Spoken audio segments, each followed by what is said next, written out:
The Chicago White Sox beat the Toronto Blue Jays 8-7 on the South Side on Monday night. Tim Anderson returned to the lineup, so that meant Danny Mendick would shift over to second base, right? Not so fast, said Josh Harrison. Lance Lynn made his second start of the season. Could he get a quality start? It was a hot one in Chicago. That usually means the ball will fly out of the ballpark. There were a few White Sox players to go deep, and Andrew Vaughn had another monster night. You are Locked On White Sox, your daily Chicago White Sox podcast. Part of the Locked On Podcast Network, your team every day.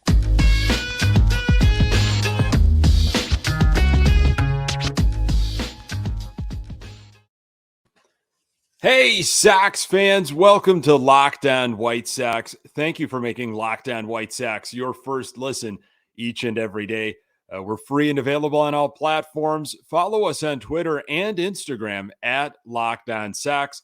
Also, subscribe to our YouTube channel. Just search Locked On White Sox. This episode brought to you by Rock Auto. Amazing selection, reliably low prices, all the parts your car will ever need. Visit rockauto.com and tell them Locked On sent you. Hey, I'm your host, Nick Morawski, a lifelong diehard Chicago White Sox fan, recording this podcast just blocks from the ballpark in beautiful Bridgeport. You can find me on Twitter at Nick_GGTB. Really appreciate you letting me steal some of your time to talk White Sox. Locked On White Sox is part of the Locked On Podcast Network, your team every day. What did Josh Harrison do on Monday to quiet the critics, and why is Andrew Vaughn a must-see TV? Plus, Lance Lynn made his first start at home. Was he able to contain a powerful Toronto lineup? Your Chicago White Sox are 32-33. It was South Side Monday. Those City Connect jerseys in full force. White Sox beat the Toronto Blue Jays 8-7. It got close there at the end. We're going to talk all about pitching, defense, offense. A lot of stuff to get to, though, to set the stage before the game. So the Sox, of course, were on the road, are here for several days at home, playing the Blue Jays and the Orioles, and Rick Hahn spoke to the media, as he traditionally does, before a game after a road trip. So I was following some of what the reporters were documenting. You got James Fegan from The Athletic. He was talking about Tim Anderson officially activated, of course, before the game. That meant there had to be a move, and that move was Yoan Moncada, placed on the IL retroactive to June 18th. That's a 10-day IL with that hamstring issue. Rick Hahn said Eloy Jimenez will DH on Tuesday at Charlotte. And Danny Mendick should slide over to second base and see plenty of opportunities there, according to Hahn. But he did note that Josh Harrison slashing .323, .371, .419 in June, is hitting well of recent. So some foreshadowing there. Again, this was all prior to Monday's game. The lineup didn't even drop until 5:35 p.m. on Monday night. So this, again, interesting that Hahn mentioned some of that about Josh Harrison. Aaron Bummer's lat issue is on a slower recovery path, according to Rick Hahn. They have to wait until it's fully gone before his throwing builds up. And Hahn specified that it's a lower back issue for Yasmani Grandal. He's going to be ramping up activity here. The Sox lean toward wanting a rehab stint in some cases, but if Grandal is looking good over the next 3 days, they'll reevaluate. And Lurie Garcia taking batting practice on Monday and should be fully available, although we didn't see him in Monday's game. Hahn said Lurie Garcia is best utilized all over the diamond. Interesting stuff there from Rick Hahn. You've got to read between the lines sometimes. And I thought the most telling was that he had to note Josh Harrison's slash line, especially after kind of a rough series, at least on Sunday in Houston. And noted, Danny Mendick should slide over, but Josh Harrison hitting well. And boy, if you saw the game, it was quite a game for Josh Harrison. We're going to get into more of that in a little bit. Followed Scott Merkin. He's always a great follow, some great information before the game coming out on Crochet. Haven't really heard from Garrett Crochet in a while. And this is what Crochet had to say about how things were going with his rehab.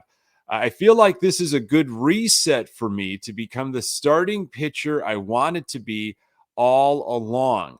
Just as far as before, they kind of needed me in the bullpen. Now I feel like I almost have a clean slate in a way and have a new way to go through my rehab.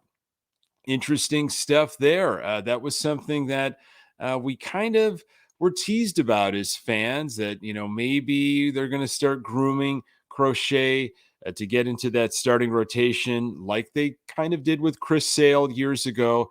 And this injury has obviously shelved that. And it seems like his mentality is about getting back into the thought of a starting rotation spot. Here is Rick Hahn, according to Scott Merkin. This is Rick Hahn on potential trade deadline movement as we're entering almost July. We still got a couple more weeks here, but this is what Hahn had to say about potential trade deadline movement.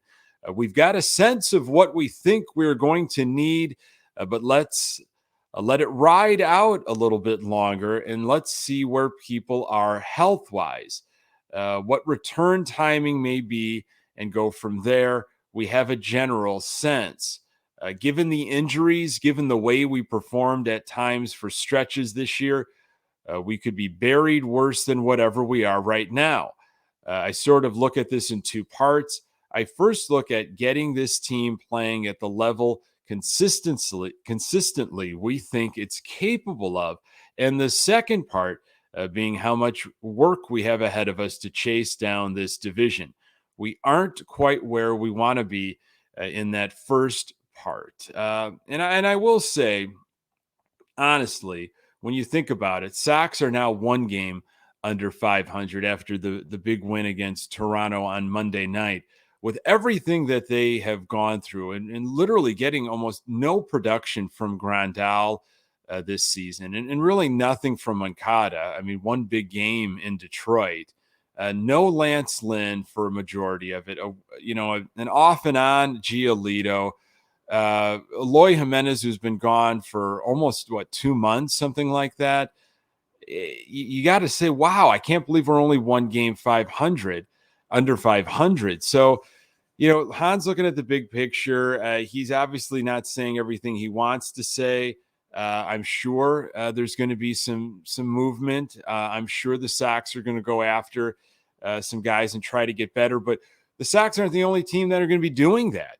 I mean, if Minnesota is still there, if Cleveland's still there, there are a few teams that are going to say, wow, we didn't think we were going to have this opportunity, and they might be really trying to vie for postseason. It's really, what do the Sox have to give up? What are they willing to give up? I still think with their core, again, health is the biggest issue.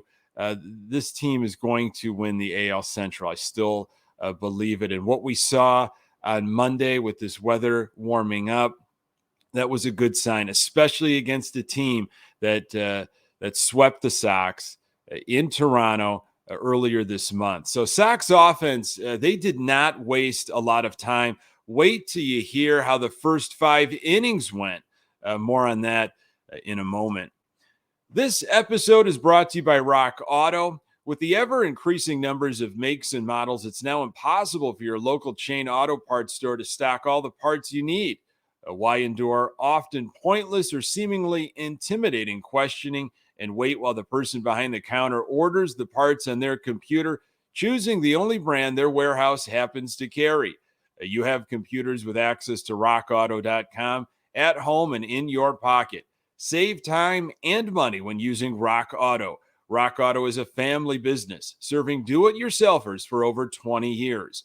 Go explore their easy-to-use website today to find the solution to your auto parts needs. Go to rockauto.com right now and see all the parts available for your car or truck. Write Locked On in their How Did You Hear About Us box so they know we sent you. Amazing selection, reliably low prices, all the parts your car will ever need. rockauto.com. One live NBA draft show is not enough for Locked On. The entire NBA channel is going live on NBA Draft Night. So if you have a favorite NBA team, make sure you subscribe now to their Locked On YouTube channel so you get notified when they go live on NBA Draft Night. All right, how about that White Sox offense? They were going against Jose Barrios. We've seen him in the past. He has given us some problems. White Sox welcome back Tim Anderson right back up to the leadoff spot, and he wastes no time. He leads things off with a base hit in the bottom of the first to right field. Andrew Vaughn with a double in the gap. Now, to be fair, and if you were watching the game, which I'm sure you were, and you saw this, it wasn't really in the gap. It was absolutely dead center, but based on the outfield configuration, it was technically kind of a gap shot. Tim Anderson scores. It's quickly 1-0 White Sox. In the second, Jake Berger leads off with a single, and with 2 outs, Josh Harrison hits a 2-run home run to left center field, 3-2 White Sox. Harrison's first home run since August 16th, 2021. The same Josh Harrison that Rick Hahn was talking about prior to the game. There is something about competition nipping at your heels. And Danny Mendick, I'm sure, was extremely happy for Harrison, but I'm sure he was also, in a way, a little disappointed, maybe, if he was honest, to see what Harrison did and throughout the game. But I'm sure, again, at the end of the day, he's excited that the Sox got the win. Harrison with a big home run there in the second. Third inning, Andrew Vaughn again with a leadoff single. Then Robert destroyed a pitch for a 2-run home run into the left field bleachers, 5-2 White Sox. Fourth inning, Andrew Vaughn once again crushed a low slider over the center field wall, 6-2 White Sox. Fifth inning, Sox right back at it. Abreu scored on an infield hit by McGuire. It was 7-2 Sox. Then Adam Engel with a broken bat single. Pollock scores. It's 8-2 White Sox after the fifth inning. So after 5, every starter except for Abreu had a hit. He did get on with a walk. Vaughn was a triple away from the cycle after 5 innings. Sox had 4 extra base hits, 11 total hits after the 5th inning. Let's go to the 6th. They had an opportunity here. Vaughn with his 4th hit of the night in the 6th inning. Robert rips a single into left field, so you got 2 on with 1 out for Abreu. Looking for him to get that hit. He's the last remaining starter to get a hit, and he hits into a double play to end a chance for the Sox to get some runs back as Toronto started scoring.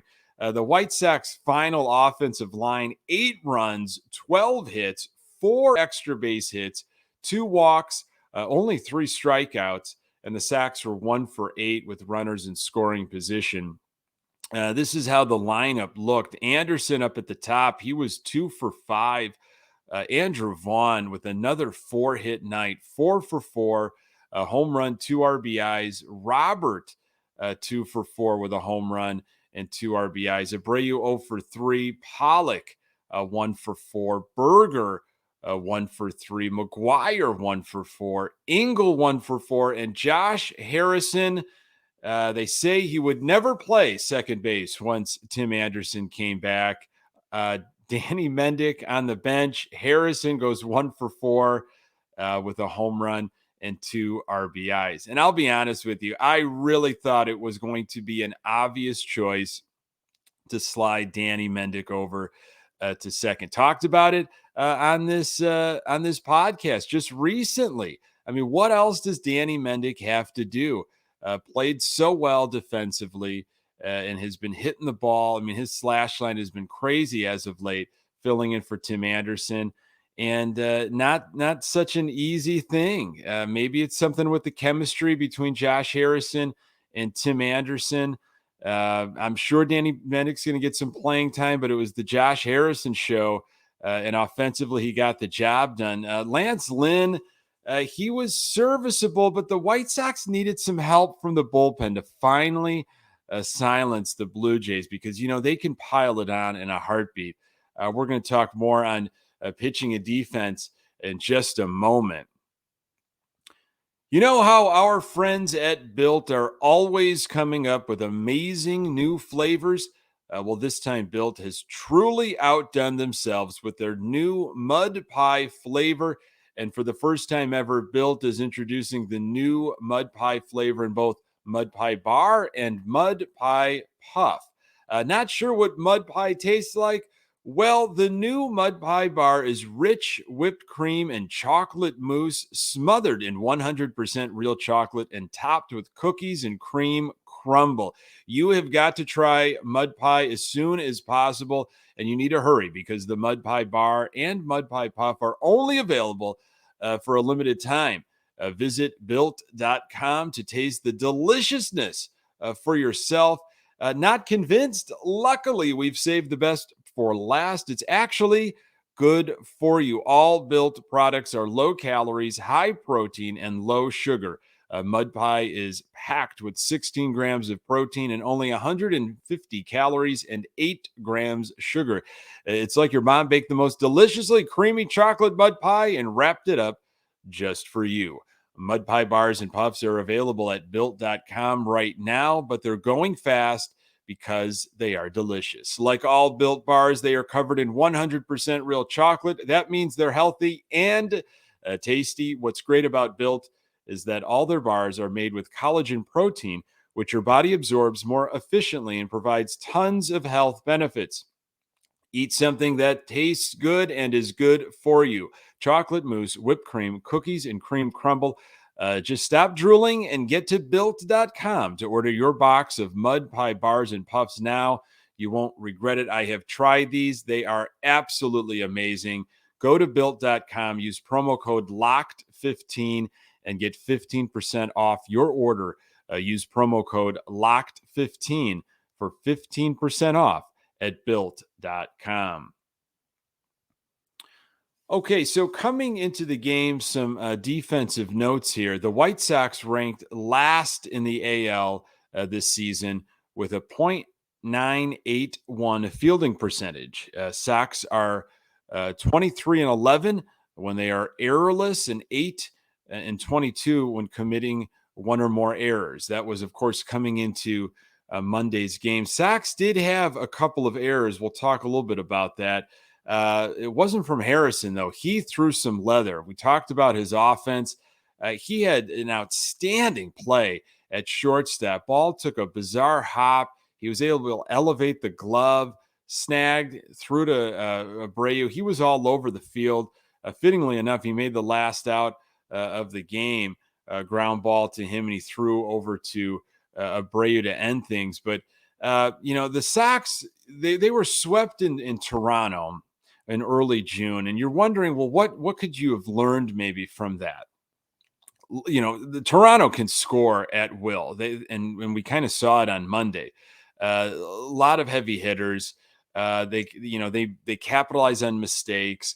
They can put up runs in a hurry. So first inning, Lance Lynn on the hill struck out Springer to start things off, which was a good sign, and ended up adding another strikeout in the inning. A nice, easy 13-pitch inning for Lynn. He was sitting around 92, 93 miles per hour.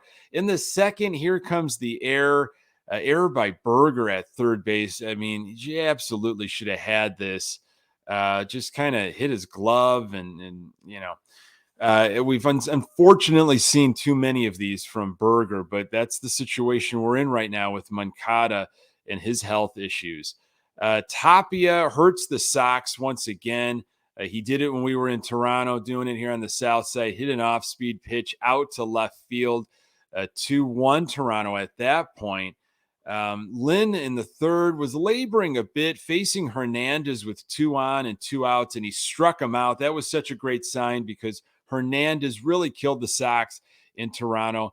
And he was at it again on Monday, too. 49 pitches for Lynn after 3 innings. Harrison, like I mentioned, throwing some leather, lots of emotion from Lance as he got his 5th strikeout to end the inning. Some vintage emotion from Lynn. 6th inning, first 2 guys get on, completely blown call by home plate umpire. Should have been a strikeout to Vlad Jr. Lynn was at 96 pitches with nobody out. Hernandez up. And like I had mentioned, he was at it again, rips a pitch over Pollock's head in left field, 2-run score.